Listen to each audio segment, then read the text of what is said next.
But what President Trump did as president, he has every right to classify documents as sensitive or classified or whatever. Biden did this as a vice president, frankly, had no authority to do so, and they're just whitewashing it like it's no big deal.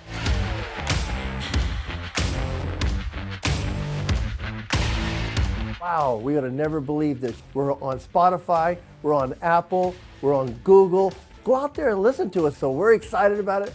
We're glad you're excited about it too. As conservatives celebrate the overturning of Roe v. Wade on the March for Life, the left is in arms or excited about all of this, that, and a whole bunch of other things. Welcome to Relevant Rants. I'm Mike Harvey here with Tom Touchstone and my new friend Oliver. Oliver is with us today. We're gonna talk about Oliver in a segment because he is a rescue dog. For all you dog lovers. Yeah, we're gonna talk about him. He's gonna he's excited now. Yeah. He's like, hey, we're rolling now. We are. So they're excited about Tony Dungy. You know, I think there's some backlash from the liberals, the ones who are, my opinion, anti-American, anti everything we stand for.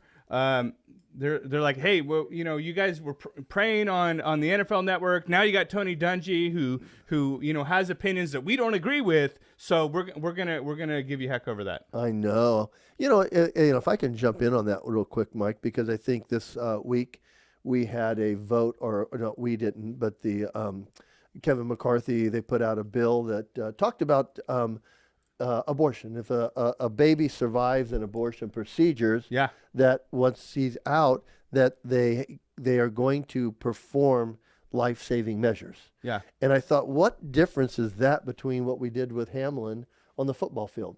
Yeah. A heartbeat's a heartbeat, right? Right. It's like they're saying, hey, we're gonna do CPR, we're gonna do the necessary measures to keep someone alive. Now, if you don't believe in that, that's up to you.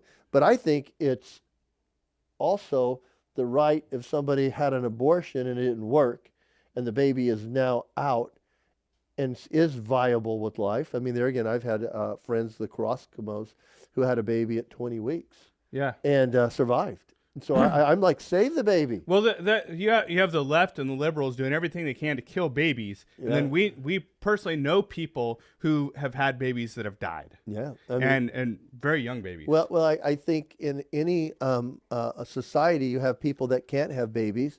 And now you have people that will adopt babies, He's got to get his attention, huh? He does. Well, wait, there again, I mean, I'm not going to compare animals adoption, but in Bakersfield, everybody's flipped out about a no-kill zone for dogs and cats that come into adoptions. So hey, it's a big day for everything. So. Yeah, but you know what? I'm proud that we have the March for Life. Tony Dungy speaking. Kevin was involved. Kevin McCarthy. He welcomed people to the DC. Yeah, and they've been doing this ever since 50 years. Ever since Roe v. Wade began, they've been doing this, and now 50 years later, they're like, hey, this is the first time we're doing it, and it's been abolished. Yeah.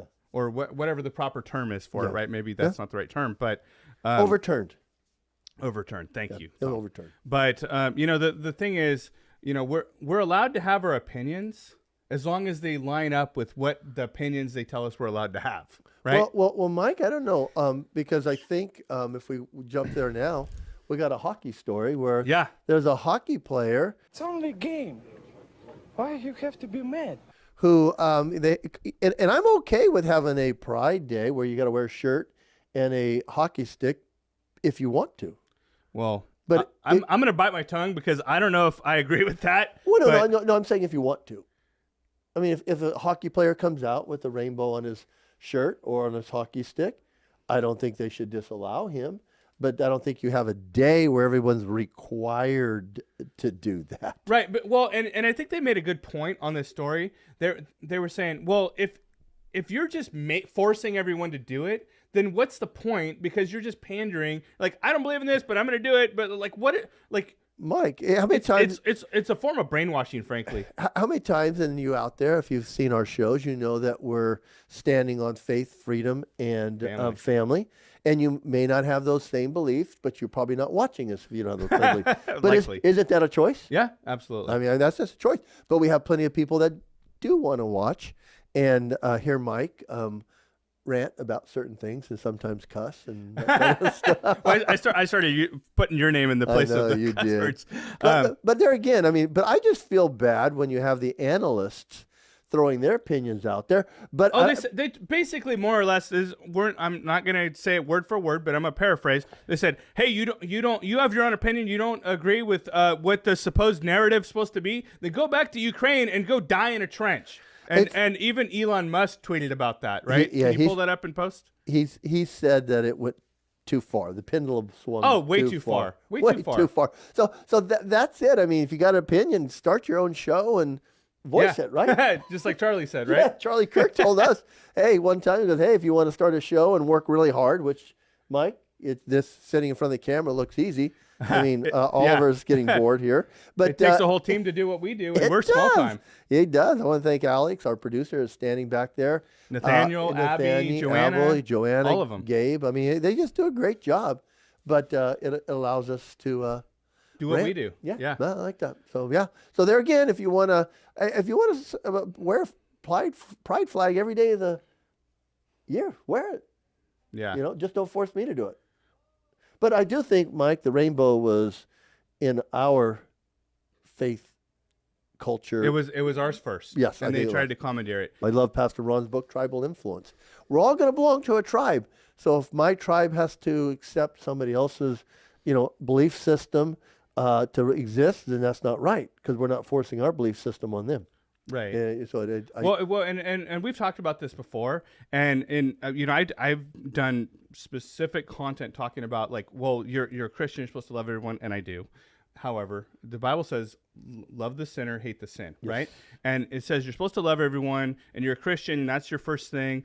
Why are you so political? And my thing is, I care about the country and the society that my kids are growing up in, and I don't want them brainwashed or moved in a certain direction because of political ideologies that, frankly, are evil. I agree with you, Mike. I do. Isn't it interesting? The Biden files, right? Yeah. We had Mar-a-Lago and Trump, and it was a big deal, and it was stormed by the stormtroopers or the FBI in that case, and it was a big deal. But hey, Biden does the same thing. And what's crazy about this, Keep Tom, going. and I don't know, have you how much you've thought about this or watched it, but what President Trump did as president, he has every right to classify documents as sensitive or classified or whatever. Biden did this as a vice president, frankly, had no authority to do so, and they're just whitewashing it like it's no big deal. And this was a quote from Joe Biden. How that could possibly happen, how anyone could be that irresponsible, Biden answers.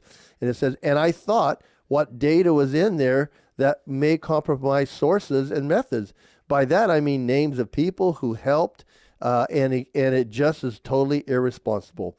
That was not November, but that was something Joe Biden. That was a direct quote from Joe Biden. Yes, Joe, how could you forget that in the garage you have classified material stored where you park your car? Well, because and your car, and our producer Alex says this often, which is funny. And Allegedly. I think he got this quote from somebody else, but he says, "Rules for thee, not for me." Yeah. Right, and that is the whole leftist thing is no, you're on the wrong side, so we're gonna punish you. But this guy gets a slide for doing worse things, not even the same things, worse things, because we don't even necessarily agree with him, but. And he's senile. He doesn't even know what he thinks at this point, but he's on the right side, so we'll just give him a pass. Mike, I just despise cancel culture. And I think that sometimes if you're going to cancel one, you got to go all the way back, because they're trying to go all the way back. I get it. But let's tear down monuments and statues. But let's go back. History. Go back to the Civil War. Rewriting history, frankly. And who was responsible for the succession of the southern states? The Democrats. Yeah, who were behind slavery? The Democrats. It was the Republicans that did. And frankly, Abraham Lincoln was a Republican that ran against that Democratic. Who was for the Ku Klux Klan? The Democrats. Well, the thing is, they're disguising their motives. They're doing it differently. They're still using a form of slavery through welfare and incarceration. And I do think that there's problems with the legal system and with the prison system. And I know we both know people, and I think you are related to people that are in law enforcement and other things. And we have close relationships and ties with that. And I think the individuals are fine, but I think that there are ulterior motives, and we're still using that as a form of slavery for people that supposedly were released years ago, and it's the left and the Democrats that are pushing that. It's amazing to me that we can even talk about Santos, who obviously lied. Yeah, he did. He fabricated things. But if you go back on Biden, I mean, I don't know if he knows how to do anything else. And I'm hoping maybe he's just forgetful now. But if you take him all the way back to when he was all he's ever done is lie. He hasn't had a real job in his entire life. He talks about things that don't even make sense. I mean, and it's just hard. How can people... Come on, man. Yeah. How can people protect that and then come after Santos, which did lie, and he should be held responsible for that. But if you're not holding the president responsible for it, we're playing by a new set of rules, then, hey, I guess we have to follow that, huh? Yep. Yeah. Oliver's excited again. Yeah, we got his attention. He says, I agree with you guys. So there again, I mean, it's one of those things. And then I love just as people stage things nowadays. I think, we had a little bit of a climate Greta. activist. Greta Thunberg? Yeah, I guess she staged, Allegedly. Yeah, allegedly. Yeah, So- allegedly staged, like being arrested and all that stuff. And just like AOC, right, with her fake arrest, she had her hands behind her back. There were no handcuffs on her hands. Say, hey, we got this one where the parents revolted against CRT, and how they won was they ran for political office. Well, they did something. They came and they were represented, and the people that won the election for the board basically decided what the kids were going to learn. Unlike what so many people want to do is just sit around and complain, they took action on what they believed and they made a difference. So I think that's a good point to bring up for our audience. Is it's easy to sit around and complain. It takes a lot of work to do what Tom and I do or what these parents have done and take a stand and actually take action. But if you do, you can make a difference, and people are making a difference. And this story right here is proof that they did and they can. So I want to encourage all of you that are watching, if you believe in something, get involved in something or start a movement if there's not one that already exists, because you can make a difference. Also, side note, which shouldn't be a side note, but it's an important note, prayer also makes a big impact. Man, does prayer work. Wow. I mean, we're going to talk about a show with Oliver, how my wife and I were praying before we adopted Oliver. You did. So, yeah. I had a conversation with my wife this morning about praying about some stuff. Yeah. Prayer works. I mean, it just does. It does. So we got the story about COVID. Going back to that, and I thought this was kind of unique, Mike. Well, I don't know if it's unique, but part of it is, right? Yeah. But largely is not, because it's stuff that our side has been saying the entire time. Well, it's funny because Fox has this, and I watch CNN, and that's kind of what led me to this new article. I found it from the back door.